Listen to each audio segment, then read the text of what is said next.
DK Shivakumar ಮುಖ್ಯಮಂತ್ರಿಯಾಗಿ ಕೂತಾಯ್ತು. ಅವರ ಜೊತೆ 13 ಮಂದಿ ಸಚಿವರು ಪ್ರಮಾಣ ವಚನ ಸ್ವೀಕರಿಸಿದ್ದು ಆಯ್ತು. ಆದ್ರೆ ಖಾತೆ ಕ್ಯಾತೆ ಈಗ ಶುರುವಾಗಿದೆ. ಹಿರಿಯ ಸಚಿವರು ಅಸಮಾಧಾನಗೊಂಡಿದ್ದಾರೆ. ಹಿರಿಯ ನಾಯಕರ ಅಸಮಾಧಾನವನ್ನ ತಣಿಸೋದಕ್ಕೆ ರಾಹುಲ್ ಗಾಂಧಿ ಮುಂದಾಗಿದ್ದಾರೆ. ಹಿರಿಯ ನಾಯಕರು ಅಸಮಾಧಾನಗೊಂಡಿದ್ದಾರೆ ಖಾತೆ ಹಂಚಿಕೆಯ ಬಗ್ಗೆ. ಈಗ ಅವರನ್ನ ಸಮಾಧಾನ ಪಡಿಸಬೇಕಾದಂತಹ ಸವಾಲು ಕಾಂಗ್ರೆಸ್ ಮುಂದಿದೆ. ಹಿರಿಯ ನಾಯಕರ ಅಸಮಾಧಾನ ತಣಿಸೋದಕ್ಕೆ ರಾಹುಲ್ ಗಾಂಧಿ ಮುಂದಾಗಿದ್ದಾರೆ. ಬೆಂಗಳೂರಿಗೆ ಬರ್ತಾ ಇದ್ದಂತೆ ಅಸಮಾಧಾನಿತ ಸಚಿವರ ಜೊತೆ ಚರ್ಚೆ. ಏರ್ಪೋರ್ಟ್ನಲ್ಲೇ ಸಚಿವ ಮುನಿಯಪ್ಪ ಜೊತೆ ರಾಹುಲ್ ಗಾಂಧಿ ಚರ್ಚೆ ಮಾಡಿದ್ರು. ರಾಹುಲ್ ಗಾಂಧಿಯ ಮುಂದೆ ತಮ್ಮ ಅಸಮಾಧಾನವನ್ನ ಹೇಳ್ಕೊಂಡಿದ್ದಾರೆ ಕೆಎಚ್ ಮುನಿಯಪ್ಪ. ರಾಮಲಿಂಗಾರೆಡ್ಡಿ ರಾಜೀನಾಮೆ ಬಗ್ಗೆಯೂ ಕೂಡ ಮಾಹಿತಿಯನ್ನ ಪಡೆದಿದ್ದಾರೆ ರಾಹುಲ್ ಗಾಂಧಿ. ಏರ್ಪೋರ್ಟ್ನಿಂದ ವಿಧಾನಸೌಧದತ್ತ ಬರ್ತಿದ್ದಾರೆ ರಾಹುಲ್ ಗಾಂಧಿ. ಖರ್ಗೆ ಸೇರಿದಂತೆ ಮೂವರ ನಾಮಪತ್ರ ಸಲ್ಲಿಕೆಯ ವೇಳೆ ರಾಹುಲ್ ಗಾಂಧಿ ಇರ್ತಾರೆ. ವಿಧಾನಸೌಧದ ಕಡೆ ಬರ್ತಾ ಇದ್ದಾರೆ. ರಾಜ್ಯಸಭಾ ಚುನಾವಣೆಗೆ ನಾಮಪತ್ರವನ್ನ ನಾಯಕರು ಸಲ್ಲಿಸಲಿದ್ದಾರೆ. ನಾಮಪತ್ರ ಸಲ್ಲಿಕೆಯ ಸಂದರ್ಭದಲ್ಲಿ ರಾಹುಲ್ ಗಾಂಧಿ ಕೂಡ ಉಪಸ್ಥಿತರಿರ್ತಾರೆ.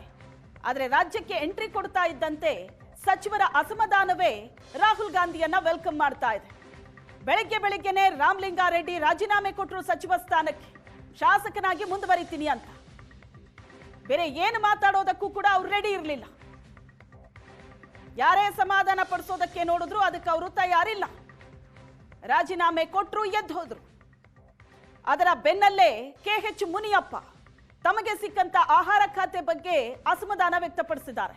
ಈ ಅಸಮಾಧಾನವನ್ನ ರಾಹುಲ್ ಗಾಂಧಿ ಮುಂದೆ ಕೂಡ ಹೇಳ್ಕೊಂಡಿದ್ದಾರೆ. ಖಾತೆ ಹಂಚಿಕೆ ಬಹಳ ದೊಡ್ಡ ಅಸಮಾಧಾನಕ್ಕೆ ಕಾರಣ ಆಗಿದೆ. 13 ಮಂದಿ ಸಚಿವರು ಡಿಕೆ ಶಿವಕುಮಾರ್ ಅವರ ಜೊತೆ ಮೊನ್ನೆ ತಾನೇ ಏನ್ ಪ್ರಮಾಣ ವಚನ ಸ್ವೀಕರಿಸಿದ್ರು. ಖಾತೆ ಹಂಚಿಕೆ ಆಗ್ತಾ ಇದ್ದಂತೆ ಬೇಸರ ಹೊರ ಹಾಕಿದ್ದಾರೆ. ಈ ಬಗ್ಗೆ ಹೆಚ್ಚಿನ ಡೀಟೇಲ್ಸ್ ಕೊಡ್ತಾರೆ ನಮ್ಮ ಪ್ರತಿನಿಧಿ ರವಿಕುಮಾರ್ ಸಂಪರ್ಕದಲ್ಲಿದ್ದಾರೆ. ರವಿಕುಮಾರ್, ರಾಹುಲ್ ಗಾಂಧಿ ರಾಜ್ಯಕ್ಕೆ ಎಂಟ್ರಿ ಕೊಡ್ತಾ ಇದ್ದಂತೆ ಸಚಿವರ ಅಸಮಾಧಾನವೇ ಅವರನ್ನ ವೆಲ್ಕಮ್ ಮಾಡ್ತಾ ಇದೆ. ಕೆಎಚ್ ಮುನಿಯಪ್ಪ ಅವರು ರಾಹುಲ್ ಗಾಂಧಿ ಅವರ ಜೊತೆ ಏರ್ಪೋರ್ಟ್ ನಲ್ಲೇ ಮಾತಾಡಿದ್ರು. ಒಂದು 5 ನಿಮಿಷ ಟೈಮ್ ಸಿಕ್ಕಿತ್ತು ಅಂತ. ಸೊ ಏನಂತ ಹೇಳಿದ್ದಾರೆ ಈಗ?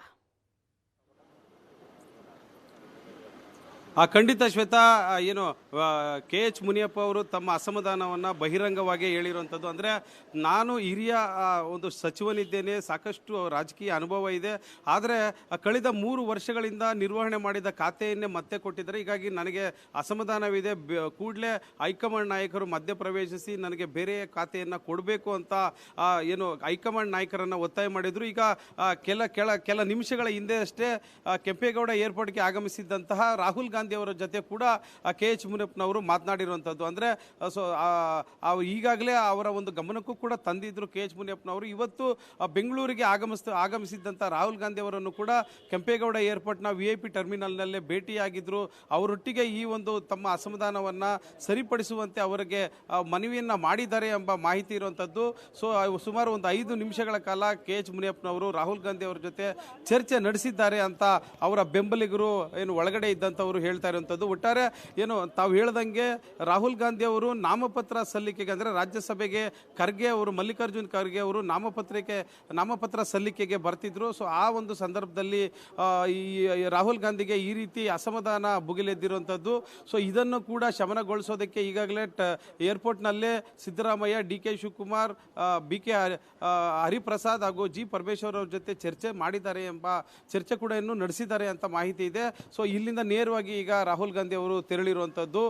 ಅಂದರೆ ಒಂದು ಜಾರ್ಜ್ ಅವರು ಕೂಡ ತಮ್ಮ ಅಸಮಾಧಾನವನ್ನು ವ್ಯಕ್ತಪಡಿಸಿದ್ದಾರೆ ಅಂತಲೇ ಹೇಳ್ತಿರೋದು. ಯಾಕಂದರೆ ರಾಹುಲ್ ಗಾಂಧಿ ಅವರ ಕಾರ್ನಲ್ಲಿ BK ಹರಿಪ್ರಸಾದ್, DK ಶಿವಕುಮಾರ್ ತೆರಳಿದ್ರೆ ಸಿದ್ದರಾಮಯ್ಯನವರ ಕಾರ್ನಲ್ಲಿ ಜಾರ್ಜ್ ಅವರು ತೆರಳಿದ್ರು. ಸೊ ಎಲ್ಲ ಒಂದು ಕಡೆ ಅವರಿಗೆ ಜಾರ್ಜ್ ಅವ್ರಿಗೂ ಕೂಡ ತಮ್ಮ ಇಲಾಖೆ ಅಧಿಕಾರಿಗಳನ್ನು ತಮ್ಮ ಗಮನಕ್ಕೆ ತರದೆ ವರ್ಗಾವಣೆ ಮಾಡಿರುವಂಥದ್ದು ಕೂಡ ಅಸಮಾಧಾನಕ್ಕೆ ಕಾರಣ ಆಗಿರೋದು ಅಂತ ಚರ್ಚೆ ನಡೆಸ್ತಾ ಇದೆ. ಈಗ ಬನ್ನಿ, ಈಗ ಕೆಎಚ್ ಮುನಿಯಪ್ಪನವರ ಬೆಂಬಲಿಗರಿದ್ದಾರೆ. ಅವರ ಒಂದು ಅಂದರೆ ದೇವನಹಳ್ಳಿಯ ಒಂದು ವಿಧಾನಸಭಾ ಕ್ಷೇತ್ರದ ಮುಖಂಡರು ಅವರು ಕೂಡ ಕೆಎಚ್ ಮುನಿಯಪ್ಪನವರಿಗೆ ಒಂದಷ್ಟು ಒತ್ತಾಯ ಮಾಡ್ತಿದ್ರು.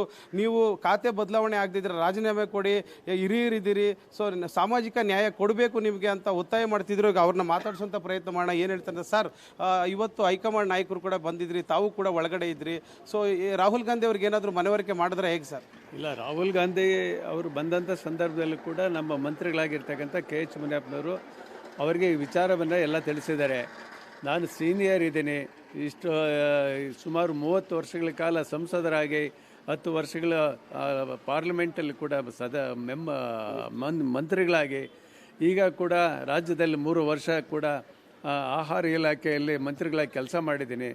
ನನಗೆ ಕೇಳಿರ್ತಕ್ಕಂಥದ್ದು, ನನಗೆ ಇದು ಸಮಾಜ ಕಲ್ಯಾಣ ಕೇಳಿದ್ವಿ. ನನಗೆ ಈ ಕೊಟ್ಟಿರ್ತಕ್ಕಂಥದ್ದು ನನಗೆ ಸಮಾಧಾನ ಇಲ್ಲ. ಇದು ಕೊಟ್ಟಿರ್ತಕ್ಕಂಥದ್ದು ಇನ್ಬ್ಯಾಲೆನ್ಸ್ ಆಗಿದೆ, ಬ್ಯಾಲೆನ್ಸ್ ಆಗಿಲ್ಲ ಮಂತ್ರಿ ಇದರಲ್ಲಿ. ನೀವು ಸೀನಿಯಾರಿಟಿ ಇಷ್ಟು ಸೀನಿಯರ್ ಇದ್ಕೊಂಡಂಥವ್ರಿಗೆ ಇಂಥದ್ದು ಕೊಟ್ಟಿರ್ತಕ್ಕಂಥದ್ದು ಸ್ವಲ್ಪ ಅಸಮಾಧಾನ ಇದೆ. ನಾನು ಇದನ್ನು ಸರಿಪಡಿಸ್ಬೇಕಂತೇಳಿ ಒತ್ತಾಯ ಮಾಡ್ತೀನಿ ಅಂತೇಳಿ ಮಾಧ್ಯಮಗಳಲ್ಲಿ ಕೂಡ ಹೇಳಿದ್ದಾರೆ. ಈ ವಿಚಾರದಲ್ಲಿ ಕೂಡ ಈಗ ರಾಹುಲ್ ಗಾಂಧಿ ಅವರು ಬಂದಂಥ ಸಂದರ್ಭದಲ್ಲಿ ಕೂಡ ಈ ವಿಚಾರನೂ ಕೂಡ ಅಲ್ಲಿ ಸ್ವಲ್ಪ ಮಟ್ಟಿಗೆ ಚರ್ಚೆ ಆಗಿದೆ. ಅದರ ಜೊತೆಯಲ್ಲಿ ಮಾನ್ಯ ಮುಖ್ಯಮಂತ್ರಿಗಳಾಗಿರ್ತಕ್ಕಂಥ DK ಶಿವಕುಮಾರು, ಮಾಜಿ ಮಂತ್ರಿಗಳಾಗಿರ್ತಕ್ಕಂಥ ಸಿದ್ದರಾಮಣ್ಣವರು, ಮತ್ತು ಅದರ ಜೊತೆಗೆ ಕೇಂದ್ರದ ನಮ್ಮ ಸುರ್ಜಿವಾಲ್ ಇರ್ಬೋದು ಮತ್ತು ವೇಣುಗೋಪಾಲ್ ಇರ್ಬೋದು, ಅವರ ಬಳಿಯೆಲ್ಲ ಕೂಡ ಇದು ಚರ್ಚೆ ಮಾಡಿದ್ದಾರೆ. ಅವರು ಸರಿಪಡಿಸ್ತೀವಿ ಅಂತ ಕೂಡ ಹೇಳಿದ್ದಾರೆ. ನೀವು ಯಾವುದೇ ಕಾರಣಕ್ಕೂ ಆ ಥರದ ನಿರ್ಧಾರ ತಗೊಂಬೇಡಿ ಅಂತ ಕೂಡ ಹೇಳಿದ್ದಾರೆ.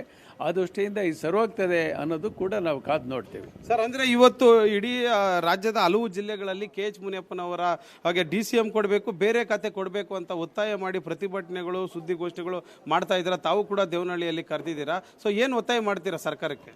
ಈಗ ಅವರ ಸೀನಿಯಾರಿಟಿಗೆ ನಿಜವಾಗ್ಲೂ ಕೂಡ DCM ಕೊಡಬೇಕಾಗಿತ್ತು.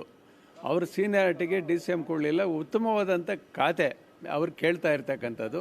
ಈಗಾಗಲೇ ಆಹಾರ ಇಲಾಖೆಯ ಫುಡ್ ಇಲಾಖೆಯಲ್ಲಿ 3 ವರ್ಷ ಕೆಲಸ ಮಾಡಿದ್ದಾರೆ. ಹಸಿವು ಮುಕ್ತ ಕರ್ನಾಟಕ ಕೂಡ ಮಾಡಿರ್ತಕ್ಕಂಥದ್ದು. ನನಗೆ ಬೇರೆ ಖಾತೆ ಕೊಡಿ ಅಂತ ಕೇಳಿ ಅವರು ಕೇಳಿರ್ತಕ್ಕಂಥದ್ದು. ಈ ಸಂದರ್ಭದಲ್ಲಿ ಏನು ಹೈಕಮಾಂಡ್ ಇದ್ದಾರೆ, ಹೈಕಮಾಂಡರು ಕೂಡ ಅದನ್ನು ಈಗಾಗಲೇ ಚರ್ಚೆ ಮಾಡ್ತಾ ಇದ್ದಾರೆ. ಅದನ್ನು ಮುಂದಿನ ದಿನಗಳಲ್ಲಿ ಇವತ್ತು ನಾಳೆ ಒಳಗಡೆ ಅದನ್ನು ತೀರ್ಮಾನ ತಗೊಂತಾರೆ ಅಂತೇಳಿ ಹೇಳಕ್ಕೆ ನಾನು ಇಷ್ಟಪಡ್ತೇನೆ.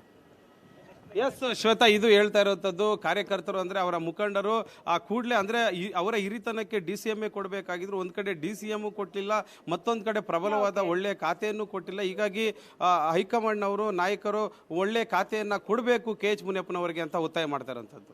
S, thank you.